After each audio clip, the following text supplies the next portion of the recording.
Miller's the Hall of Famer. Harvey is the Jefferson County Prosecuting Attorney. Ouch. No jurisdiction in Berkeley County whatsoever. Feel free to misbehave all you want. He's got connections now. He knows people. Yeah. And he's got the pinstripe suit on today, too. Yeah, He means yeah. business. I mean business. I'm excited about this next segment. Yeah, well, I played Man-Eater because Melanie Files is coming in to the studio here. So I thought I'd break out the Hall & Oates Man-Eater theme here because she came in guns blazing. I mean, she held nothing back. She was rocking the room. There's nothing in this room that meets her specifications, I might add. Melanie, good morning. What a pleasure to have you back in my life. Thank you so much, sir. I mean, I'm surrounded by testosterone. What am I supposed to do? You are a retired school teacher, but clearly they could use you in the classroom for disciplinary purposes.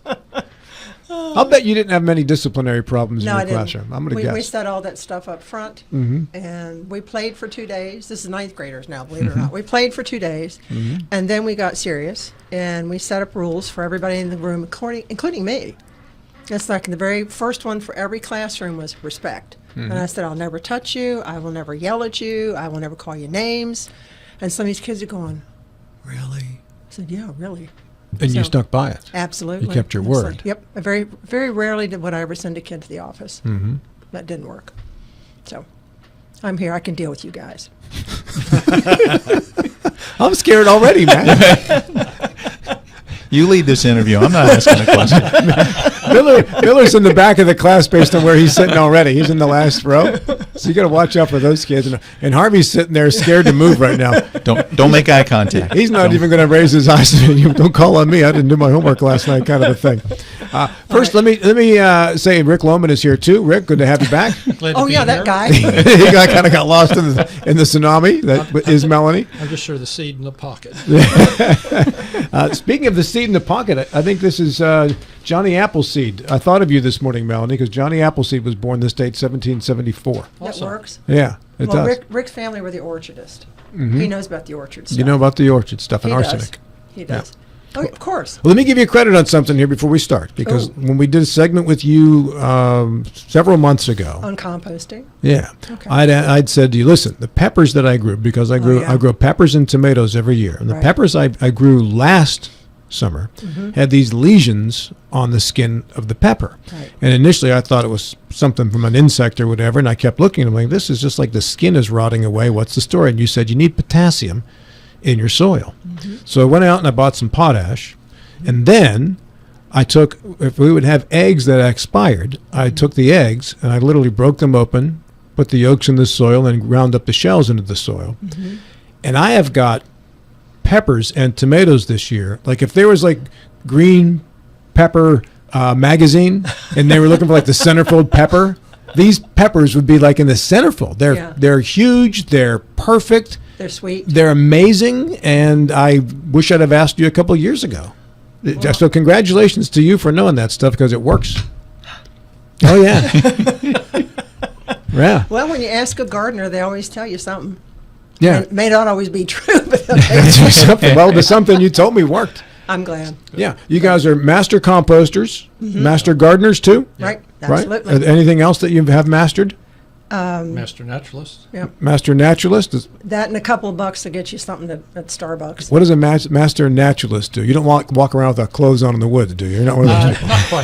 Not quite. Master naturalist is run through the Potomac Valley Audubon. And it's a program more along the lines like the Master Gardeners, except for more outdoor trees and plants and taking care of nature. Does it mean you know your birds? To a degree. He does. I doesn't. Yeah. I'm not a ornithologist, but I know a little bit about them. At least you can pronounce it. That's a new word. Ornithologist. Yeah. I had a friend who was I guess they call them birders or whatever. Oh, yeah. And they go around and they like check off on the list all the different bird calls that they've heard. Yeah, Bobby Dean's a big birder. Locally, is that who it is? Yeah, he's the one you want to go to. Him and Will Hirschberger. Okay. Yeah, that would be interesting people to have on. They would. You'd really enjoy those. Because they know the birds by their sounds. Exactly. Yes. And this happened, I don't know, 20 years ago. during golf coverage of a tournament in the South. I can't remember what state it was. It turned out, I don't know if you remember this, Matt, but they were actually artificially enhancing the sounds of birds when they would go to commercial breaks. And somebody who was an ornithologist busted them on it and said, that sound comes from this bird, which is nowhere near the state where this golf tournament is. And they actually had to come clean and say, all right, we artificially put bird sounds. I remember that one. Yeah, that's it. Yeah, that was like 20 years ago. We are in the month of September late and just about ready to turn the page on October, which starts on Tuesday of next week. Wow. So what is it we need to be doing with our gardens and yards to get ready for winter? Okay, let me plug the program. Please, plug away. Saturday. I couldn't stop you if I wanted I to. know you couldn't. I like that control. Anyway, there's a program called Grow With Us. We have it in the spring, Master Gardeners do, and also this one is in the fall. First time we've had a fall one.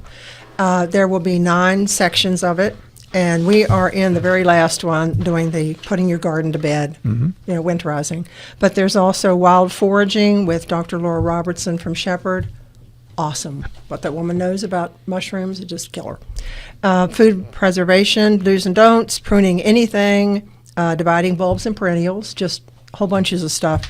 The doors open at 8:30. It's $5 cash. So it is a great deal for going there and just, they do have a thing for children, a room for children, so you can go and leave your kids with them. It's from 4 to 12. That's the age limit. But they do have all kinds of things for kids to do. So cool. If you got something to do on Saturday and it's raining, come out and join us. Where will this be? James Rumsey. Okay. 'Cause we need the bigger rooms. We were at Blue Ridge for the spring one, and it's like, okay, the rooms weren't quite big enough. I'm going to throw this out to our audience. If you have a question for Melanie and Rick, you can throw it into our Facebook comments section, and we'll be glad to pass that question along to either of our guests here. What if I don't want to? Well, you have to. That's one of the conditions. You've got to answer it. We didn't spend all this money on good lighting for nothing. That's why we have the legal term. That's why we got an attorney. Yeah. Well, I knew that was coming, Rob. You signed your rights away when you walked in here. Okay. Do you want to start with yard or garden? Garden. Okay. If you look at the outline that I gave you, there's a couple things you should do. First of all, you need to clean up your mess.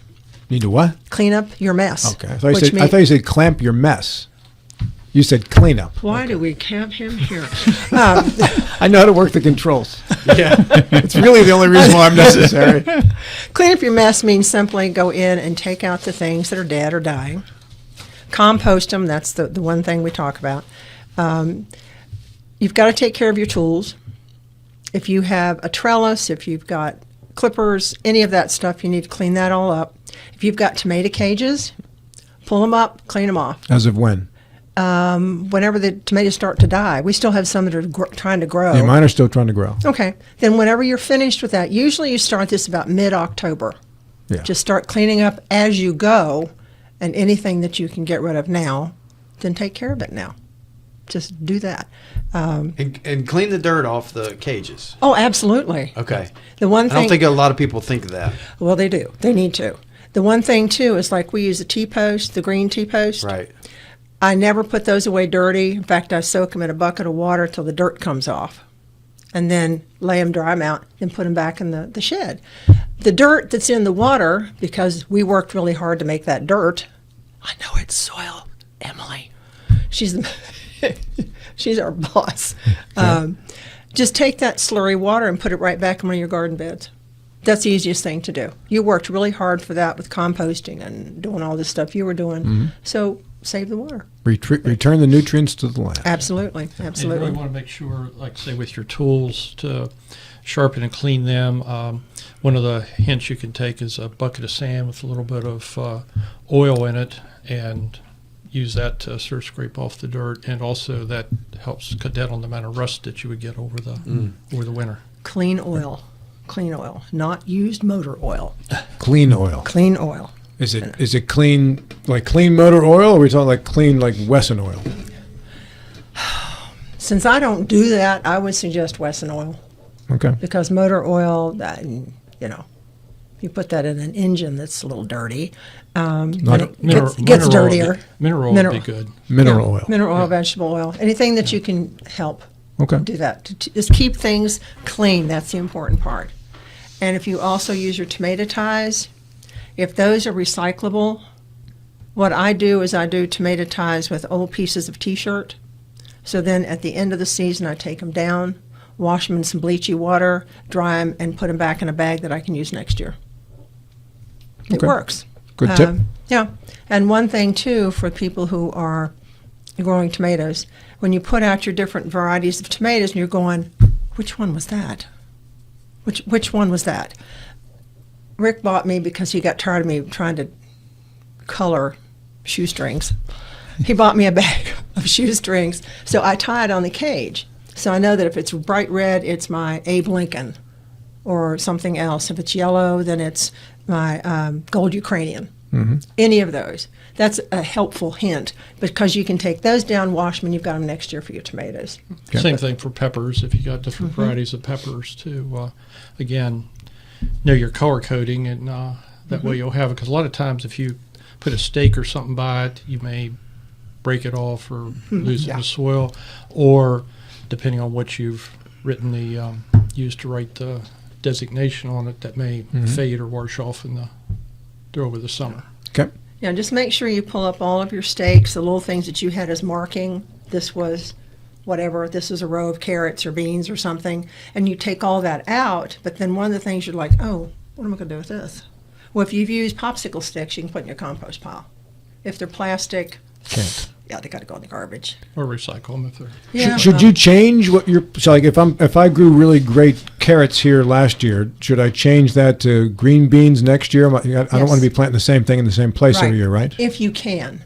For some people that have very small yards and they put everything in a couple of Square feet raised there. beds. Yeah. Yeah. Rotate if you can. If you can't, just make sure you take care of the soil. If you've got tomatoes on this end of a bed, move it over here next time. Beans and peas are really good for nitrogen, so you can plant those in those beds to help restore the nitrogen next year. You can also, trying to think of what else I need to tell you about this, because just stuff I automatically do, which I'm a very lazy gardener, so I'm just saying. No, you're a master gardener, not a lazy gardener. Well, lazy master gardener. Mulch. Oh, good Lord, please mulch. There's nothing worse than bare dirt. Over the winter, make sure you mulch. Even in the summer, make sure you mulch. One of the things that helps with mulch helps retain water. It helps cut down on erosion. We use raised beds. Rick's built about 20-some raised beds for me to use. I do all the gardening for vegetables and things, and he's got all the flowers. You got the flowers. Ne'er the twain shall meet, and the marriage works just fine. Thank you very much. So with the mulch, isn't it treated and colored, or do you? No, depends on what you I get. mean, you should steer away from the dyed mulches. Absolutely, you don't want that in your garden. Yeah. So Yeah, is there a preference for like cedar, or would you stay away from cedar or pine? None of that. Okay. You're better off using hay, second cut hay, Okay. or straw. We have a lot of leaves, that's Rick's domain. He can tape up the leaves. Chopped leaves work very well Tell him how you do it. at all. Yeah. How do you do it? Take a little machete and chop it up. Stop it. I spread them out and mow them. So and bag. Even So oak leaves. Maple leaves are better because they break down. Oak leaves have more tannin and also tend to be acidic.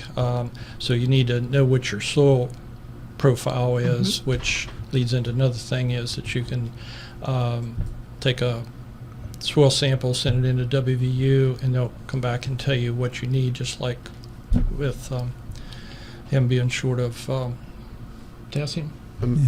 Potassium. Yeah. Because most soils, surprisingly, Good. and when you take a soil test, they always come back and tell you need nitrogen. But the other two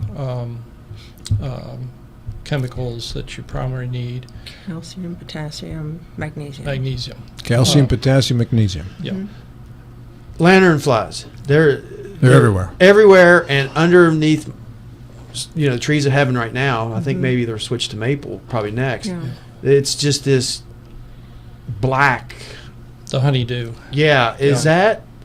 I mean, that's how harmful is that? What's that going to do to What it the is, it's undercarriage? actually they eat the carbohydrates, and basically they're defecating a sugar base. Poop. And so that's why you'll see a lot of ants and then aphids in those areas to do that. Yes, that can affect the soil around you where it's going. And I hear the bees are using it to make honey.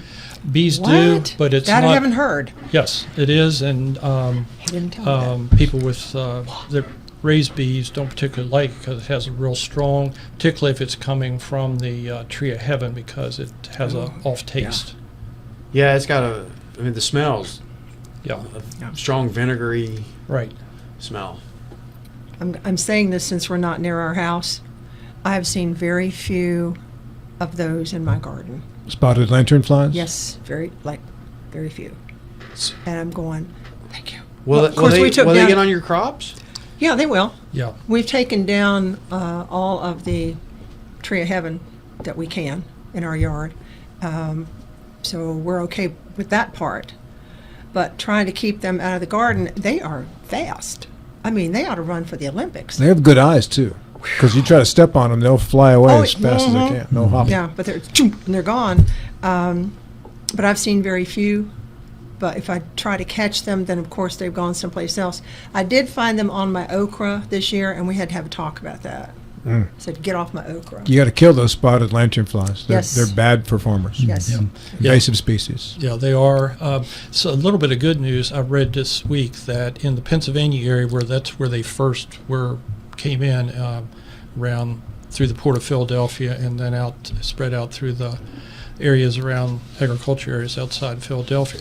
They're finding that nature is starting to take care of those birds and some Yeah. other critters, I read spiders. that. Are starting to like them, and they're actually seeing a drop in the population. Oh, good. But that's not going to benefit us for a number of years because they're Well, I don't think they'll ever go away. I mean, you remember the stink bugs? correct. They're not as prevalent as they used to be. It's kind of stabilized. Yeah. It's probably what's going to happen with these critters. Exactly, yeah, because there's so many. If you look along the interstate where they cut all those trees Oh, yeah. down, now wherever they cut a tree down, there's 100 or 200 Tree of heaven. tree of heavens coming up because They're staining the roads. Like it looks like a walnut tree because of Yeah. that the walnuts have fell and been Yeah. crushed by the cars, but it's actually the sap from from these bugs. Yeah. It's, well, Yeah. excrement. Yes. exactly. Poop. Yes. That's just, it's just like earthworm poop. It's But bad yeah. in Jefferson. Well, if you mulch, one of the things about mulching is I'm not sure if that's going to help you with the spotted lanternfly, but I know it will help you hold water. And in the wintertime, what you should do to prep your garden, Rick does all these. He cuts up bags of leaves. We have people call us and go, Melanie, tell Rick I've got 8 bags of leaves. Come get the leaves. And he does. He does. You don't have to steal them anymore. You need They those for call- composting, right? Yes. but also for mulch. What you do is you have a designated area or a cage or something, put all your leaves in it, leave them for a couple of years. I mean, it shrinks way down.